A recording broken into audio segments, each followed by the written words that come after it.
The winter of 1837 did not arrive gently. It came like a hammer swung by the mountains themselves. A cold so sharp, it carved through buckskin coats. A wind so ruthless, it peeled smoke from every chimney in the valley and smeared it across the sky like black brushstrokes. 20 cabins crouched along the creek bottom, each one breathing hard through a stone fireplace that ate wood faster than any mountain man could split it. Smoke columns bent sideways in the gale, thin and frantic, as if the fireplaces were begging for mercy. Frost covered everything, every log, every pine bough, every tool left outside, because hands had grown too numb to grip them. And yet, despite the roaring fires inside those cabins, the cold still clung to the walls like a living thing. But not in the cabin halfway up the slope, not in the one belonging to Pierre Gascon. His breath curled in the air, slow and controlled. Not desperate, not shivering, just steady. Because while every other mountain man in the valley was wrestling with the same brutal truth, that frontier life in winter stole warmth faster than you could make it, Pierre Gascon had something different, something odd, something every man in that valley had already mocked.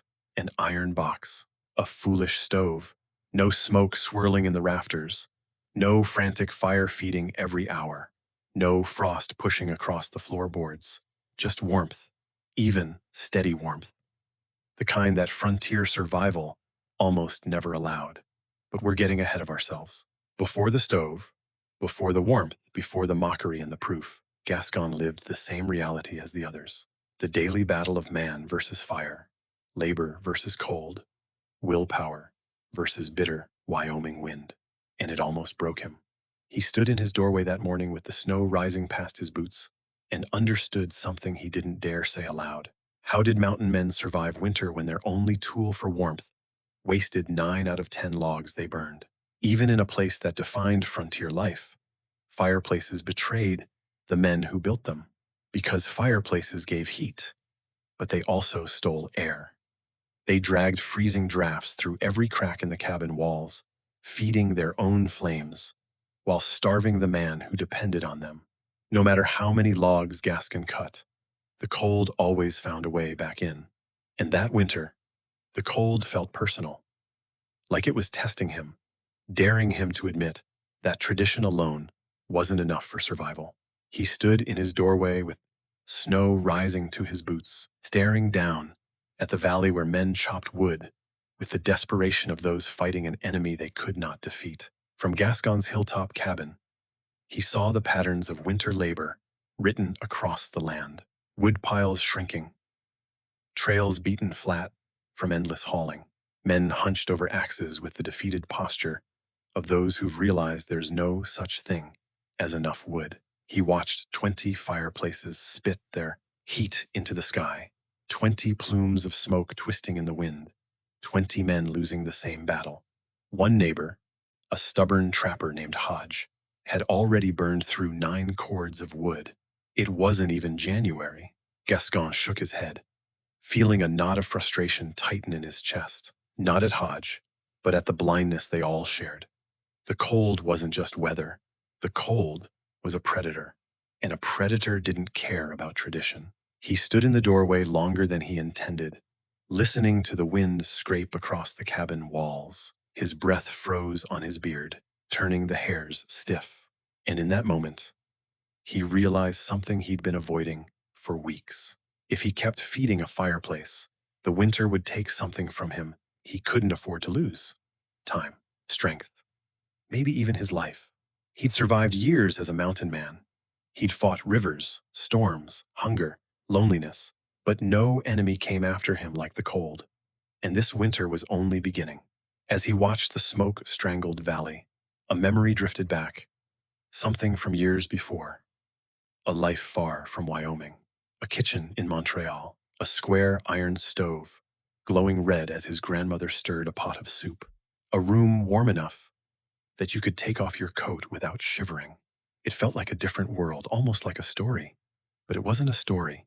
It was a fact that said warmth didn't have to be wasteful, a fact that said fireplaces weren't the only way, just the oldest way, a fact that whispered a dangerous idea. Maybe the frontier wasn't as immutable as everyone claimed. He stepped back inside, sealing the cabin from the storm. The fire cracked in the stone hearth, throwing sparks across the floor like angry insects. But deep in his chest, something else sparked, a quiet rebellion. A thought he wasn't ready to speak aloud, but couldn't ignore anymore. If tradition couldn't keep a man warm, was it still worth clinging to? Gascon swung his axe again and again, breath puffing in thick clouds, as sweat froze in his beard. He had already been cutting for 3 hours, and the day wasn't even underway. This was frontier life stripped of romance, not the adventure newcomers imagined, but a brutal arithmetic of survival, where each swing of the axe bought him only another hour of heat. His fireplace demanded more wood with every passing storm. More labor, more time, more risk. He stopped, leaning on the axe handle, chest heaving. He knew he wasn't alone. Every man in the valley was experiencing the same punishing rhythm, not because they were weak, but because the tool they trusted was a liar. A fireplace on the frontier looked powerful. It sounded powerful. It felt powerful, as long as you stood directly in front of it. But the truth was cruel. Behind that roaring wall of flame, the back of the cabin stayed cold as a tomb. Behind the glow, walls froze. Behind the crackle, smoke crept across the rafters and clawed at the throat. The fireplace consumed wood like a starving animal.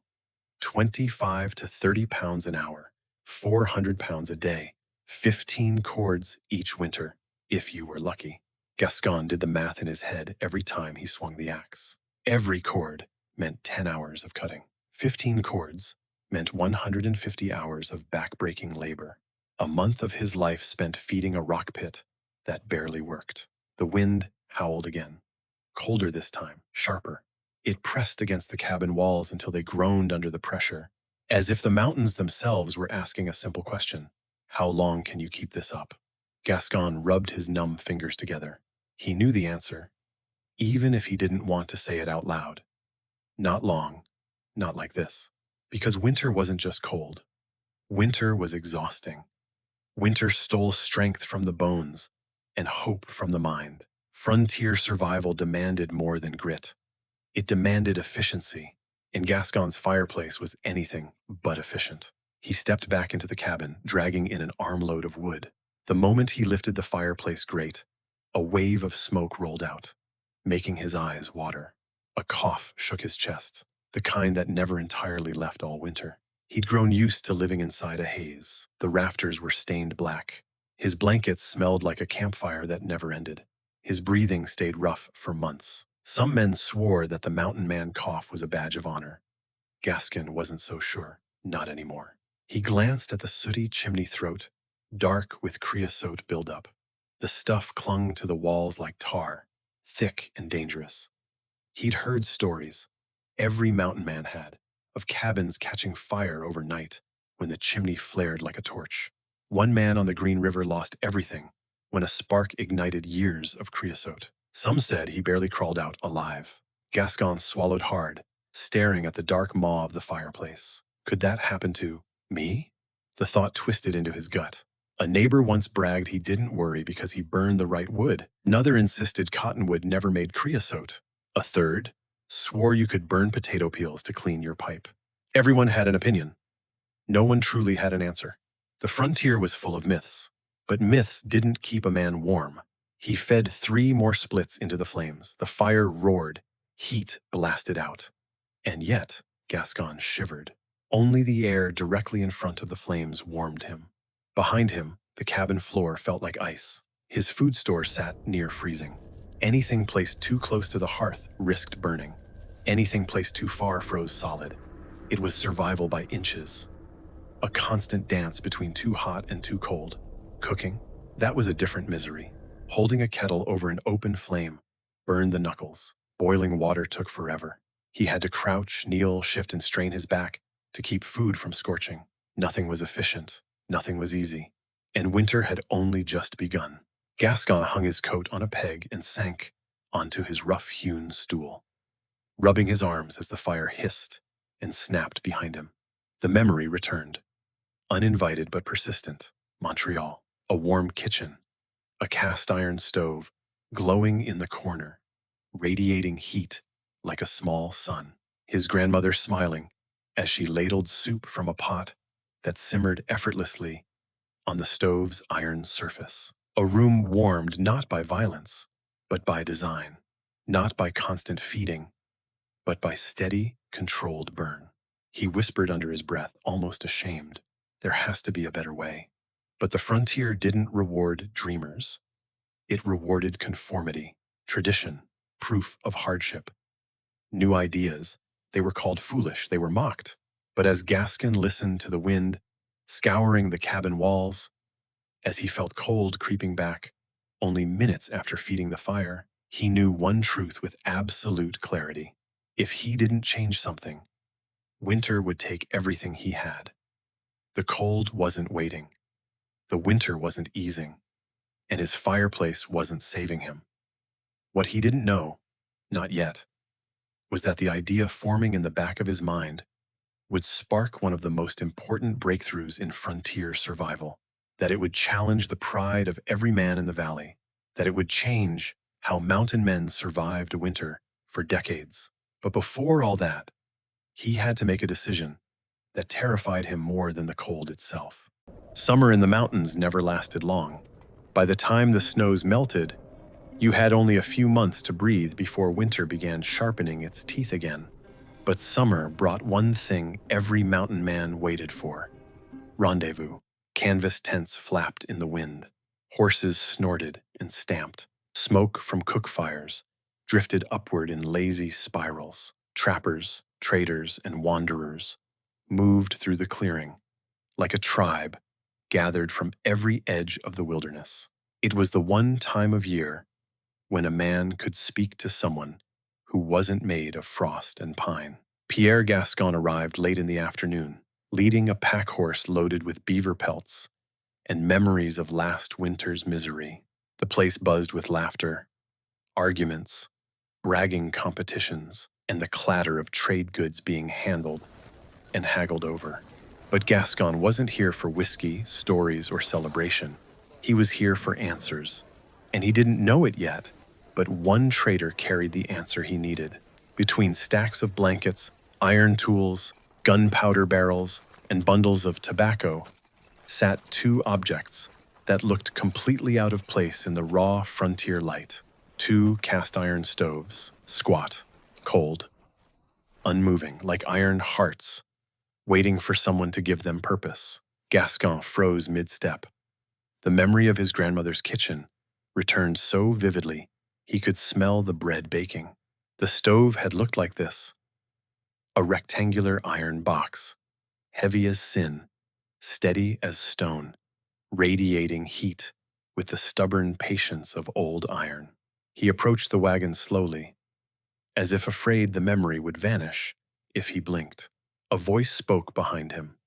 "You interested, friend? Nobody else is." Gascon turned to see the trader, Jacob Reinhardt, a tall man with a face carved by travel and eyes that missed nothing.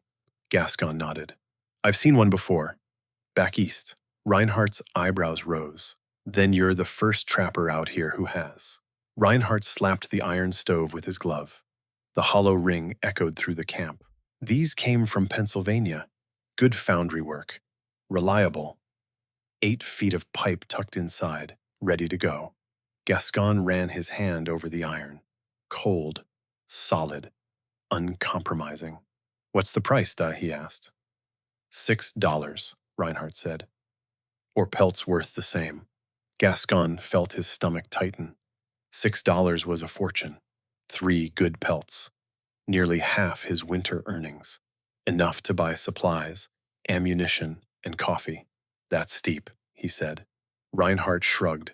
"So is burning 15 cords of wood. Heard you all ran yourselves half dead last winter." Gascon didn't answer. Because the trader wasn't wrong. Reinhardt continued, warming to his pitch.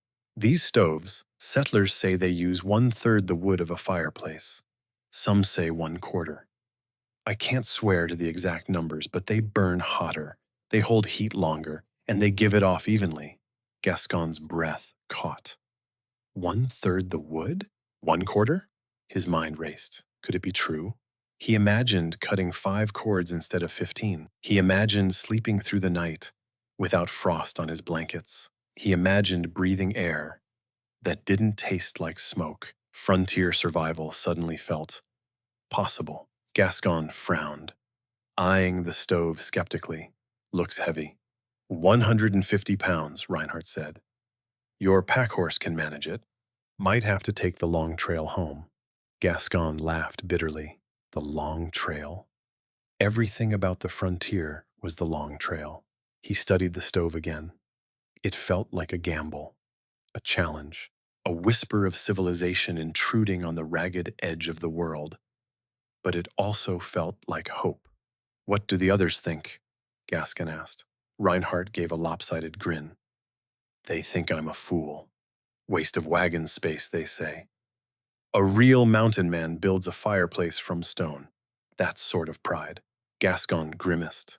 He knew the attitude well. Some men would rather freeze than admit tradition was wrong. Ha! Look at him! Haul that iron anchor into the mountains and you'll regret it!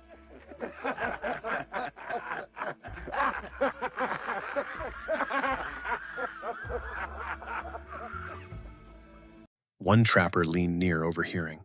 You ain't buying that thing, are you? He scoffed. Haul that iron anchor into the mountains and you'll curse it every mile, another snorted. Next, you'll be wanting a feather bed and a city lady to tuck you in. Laughter rippled through the camp. Gascon felt heat rising in his cheeks. Not embarrassment, but anger at their blindness. Reinhardt waited, arms crossed. You want it or not? Gascon stared at the stove, at the iron door, at the pipe slots, at the memory of slicing wind and punishing cold. 15 cords, 150 hours, half of winter spent feeding a stone box that barely worked. Then he pictured the stove, radiating steady heat, warmth settling into the corners of his cabin. Food simmering on top, a winter not defined by exhaustion. Gascon swallowed hard. $4 in pelts, he said. And my best buffalo robe. Reinhardt grinned. Done. They loaded the stove onto Gascon's pack horse. The animal grunted as weight settled across its back. Take the ridge trail, Reinhardt advised. Less steep, safer for heavy loads. Gascon nodded. He didn't care if it took 5 days or 10. He had made his choice. But as he turned to leave camp, a group of trappers shouted after him. You'll regret it. That iron lump won't keep you warm. Fireplaces worked for 100 years. Tradition's good enough. Gascon didn't reply. The truth was, he didn't know if he was right. As the rendezvous faded behind him, the laughter echoing in the distance, one thought gnawed at him with every step of the pack horse. If he was wrong, it wasn't just money wasted, it was time, strength. And in the mountains, time and strength were survival. But as he climbed higher into the timber, one feeling kept him steady. Hope, small, warm, persistent. The trail home took 5 days instead of 4. Not because Gascon was slow, but because the mountains demanded respect when you carried 150 pounds of iron through their ribs. Every steep grade risked tipping the pack horse. Every loose stone felt like a trap, waiting to send the stove crashing into a ravine. By the time he reached his cabin, Gascon's shoulders ached from balancing the load, and the horse was sweating under its winter coat. But he had done it, against mockery, doubt, and the mountain's stubborn attempts to stop him. He had brought the iron heart of a new life to his door. He stood in front of the cabin, breath steaming in the crisp August air, staring at the black metal box on the ground. This is it, he whispered. This either saves me or kills me. The fireplace sat in its usual place, hulking, smoke-stained, a monument to wasted effort. Gascon's first instinct was to shove the stove into the fireplace opening, but the memory of his grandmother's home stopped him. A stove radiated heat from all sides. A fireplace only heated one wall. If he trapped the stove inside the stone hearth, he'd lose half its power. If he placed it in the open, he'd gain warmth, but have to breach the roof. Gascon looked up. The rafters loomed overhead, solid but old. Cutting through wood and clay could ruin the cabin's integrity. If he misjudged any part of the angle, the roof would leak, maybe even collapse under snow weight. The stakes were life-threatening. A roof leak was not an inconvenience. A roof leak was death. The frontier didn't forgive engineering errors. Gascon climbed onto a wooden stool, tool in hand, heart pounding. He measured the position 3 times. Once for airflow, once for stability, once for fear. Then he carved the first cut. The roof crackled, like it was protesting the idea. Clay crumbs fell like dust from old parchment. The hole widened, splinters raining down, as sweat rolled along Gascon's brow. By the time he finished shaping the opening, his arms trembled. The jagged circle stared down at him like a wound. Too late to turn back, he muttered. Gascon connected the first section of chimney pipe, sliding one sleeve into another, until it formed a straight, gleaming spine of tin. His hands stung from gripping metal, chilled by the morning air. He lifted the pipe upward inch by inch, until it poked through the newly carved hole in the roof. The entire cabin seemed to tilt with him, as if holding its breath. He wrapped the edges of the roof gap with clay and sand, sealing it just as his grandmother had described long ago. The mixture was cold and gritty, the scent of wet earth filling the cabin. Outside, the wind moaned. The mountain didn't trust new ideas. The mountain had seen 1,000 winters and 1,000 men who thought they could outsmart them. Gascon dragged the cast iron stove into the center of the cabin, muscles screaming from the effort. He positioned it on a base of flat stones he'd arranged for insulation. Then he stepped back. There, in the heart of his cabin, stood a black cube of possibility, an alien thing in a world carved from pine and stone, a shape that didn't belong and yet felt more promising than anything he'd built himself. Even he had to admit it looked foolish, but so did every innovation the first time a man tried it. He opened the stove door. Runs of cold air whispered out. It's time. He placed dried grass inside, then twigs, then small splits of seasoned pine. Spark, flame. The fire caught quickly, too quickly. An enclosed firebox breathed differently from a stone hearth. Gascon closed the iron door, leaving the vents open just as Reinhardt described. Within minutes, the firebox glowed. Within 15, warmth began radiating.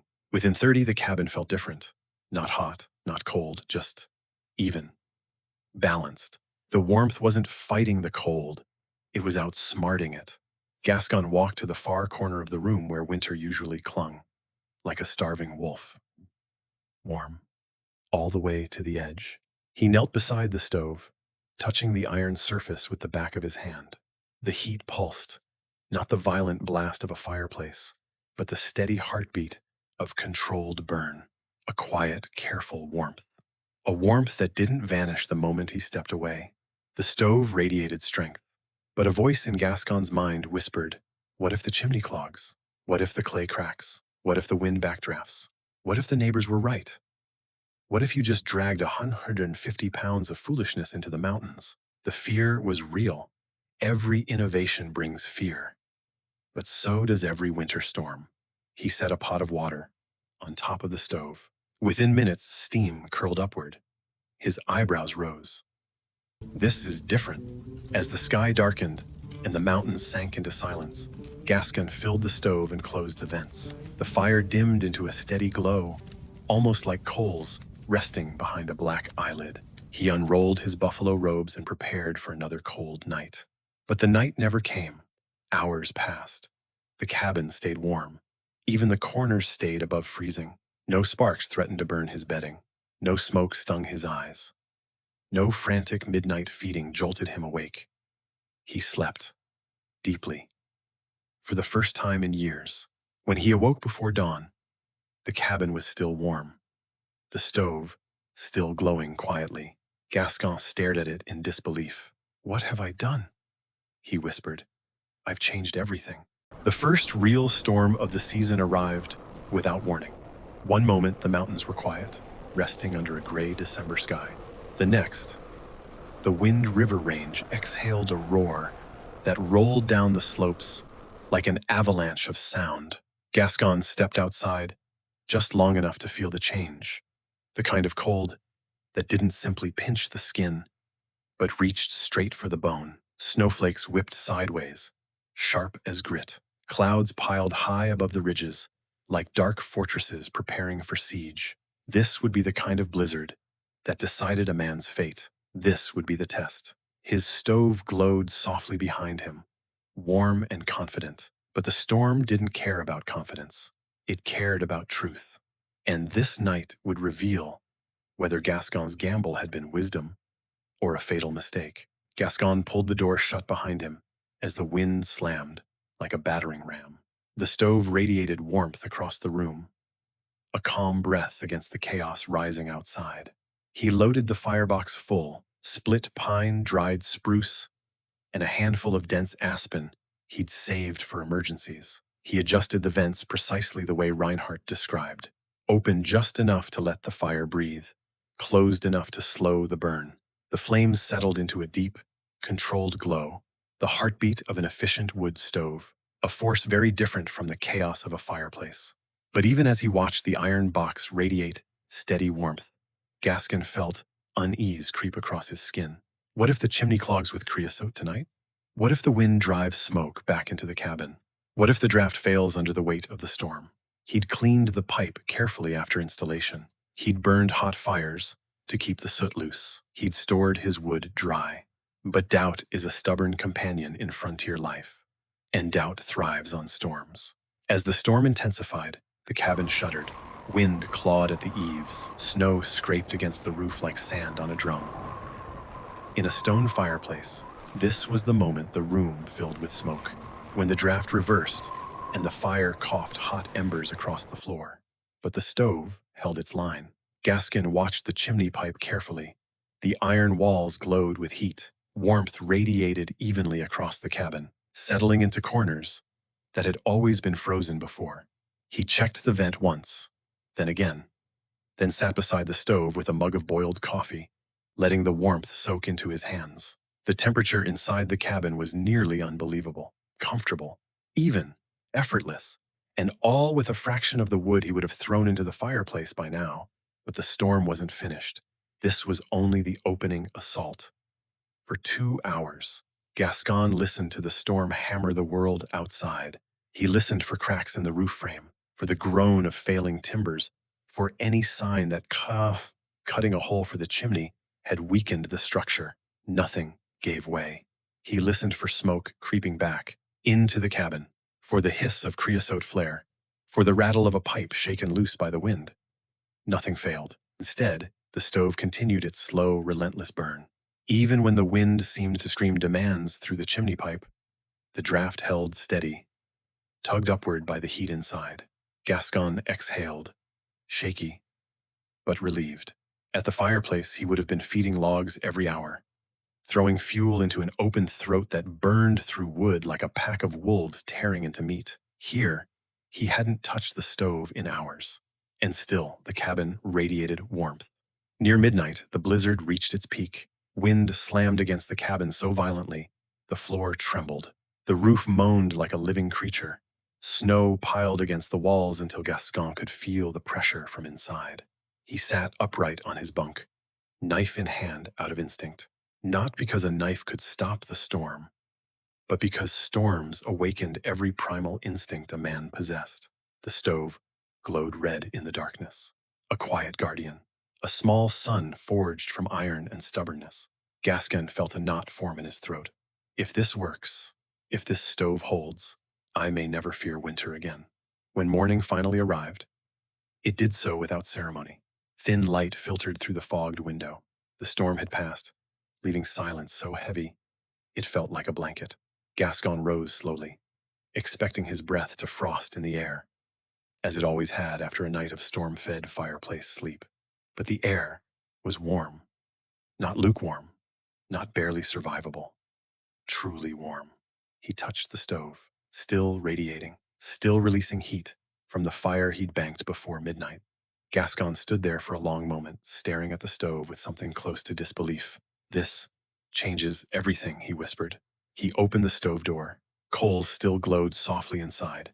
6 hours, no feeding, no freezing, no smoke, no creosote smell, no fear, only warmth. Gascon put his hands out toward the stove, palms open.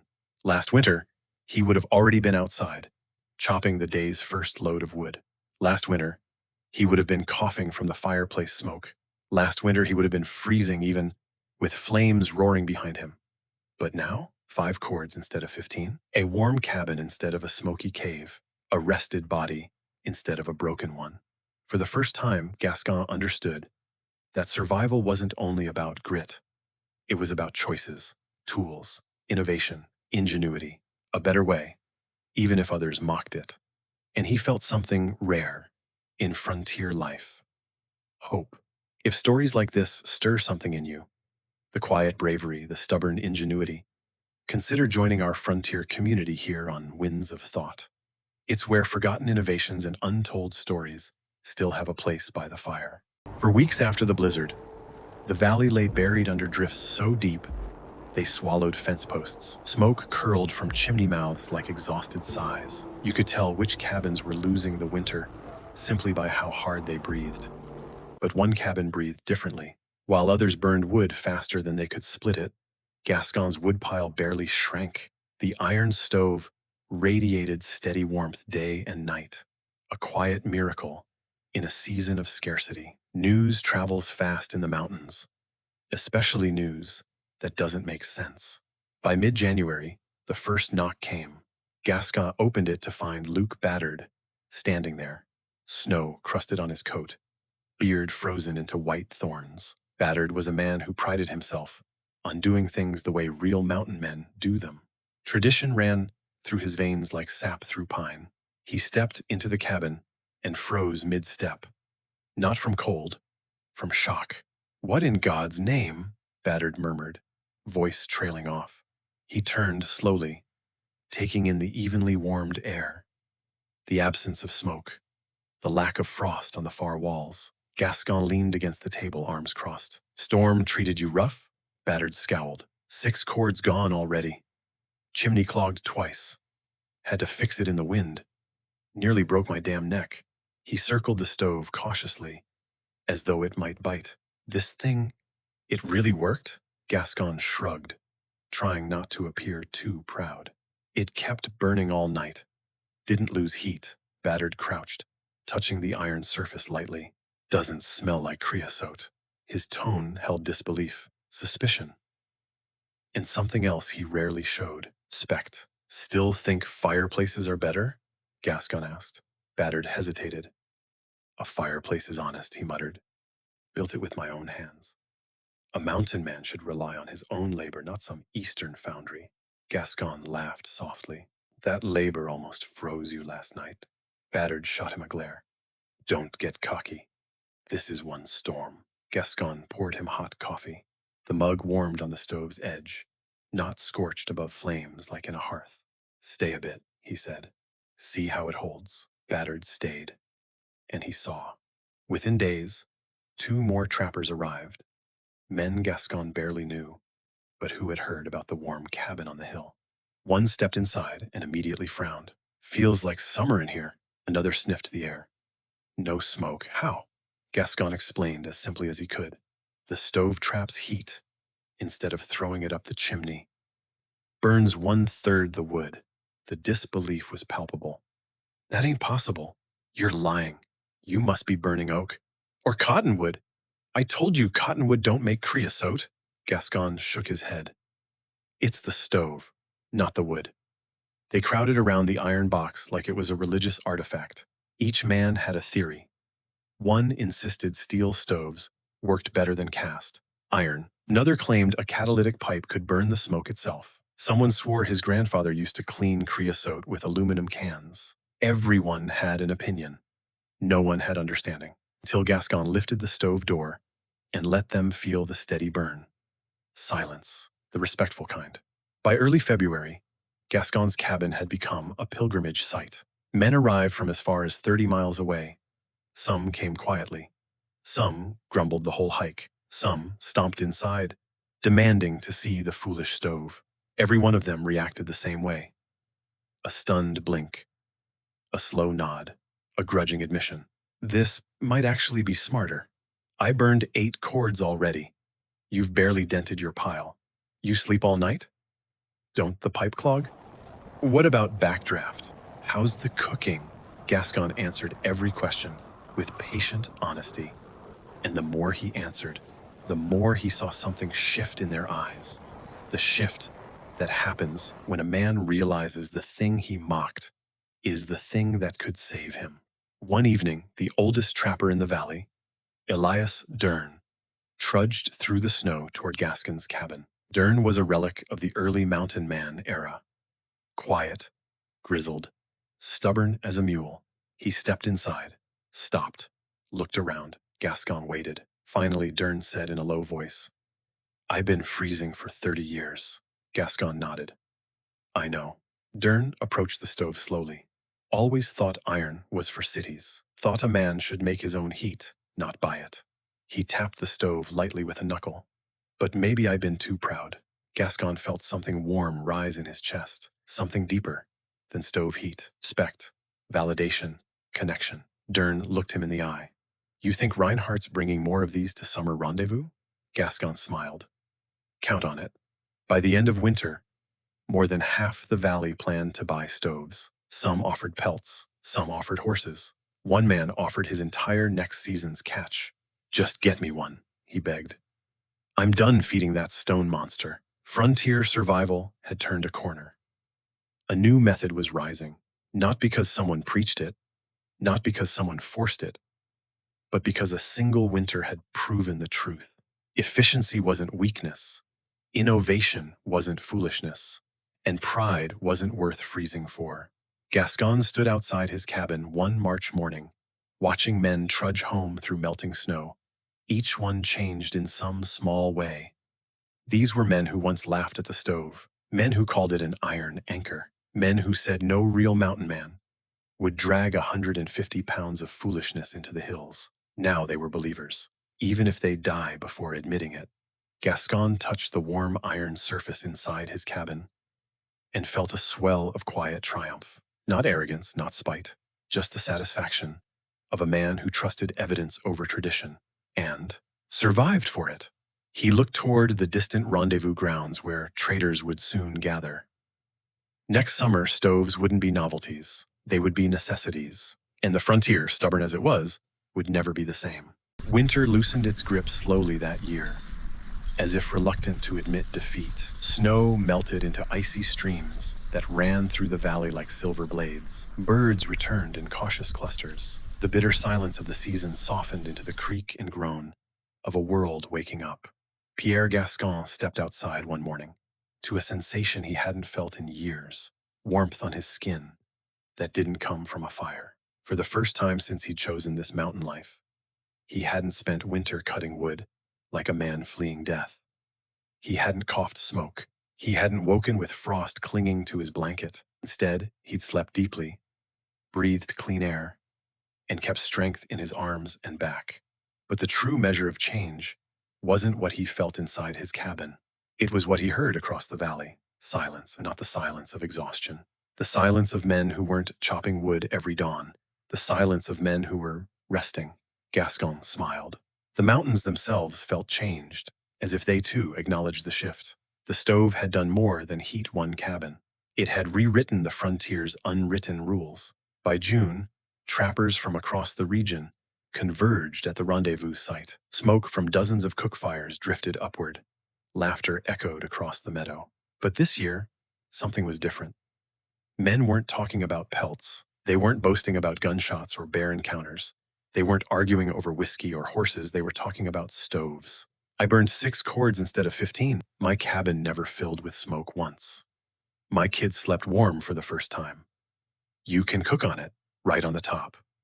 No sparks, no burn holes in my robes." And the most whispered comment of all, Gascon was right.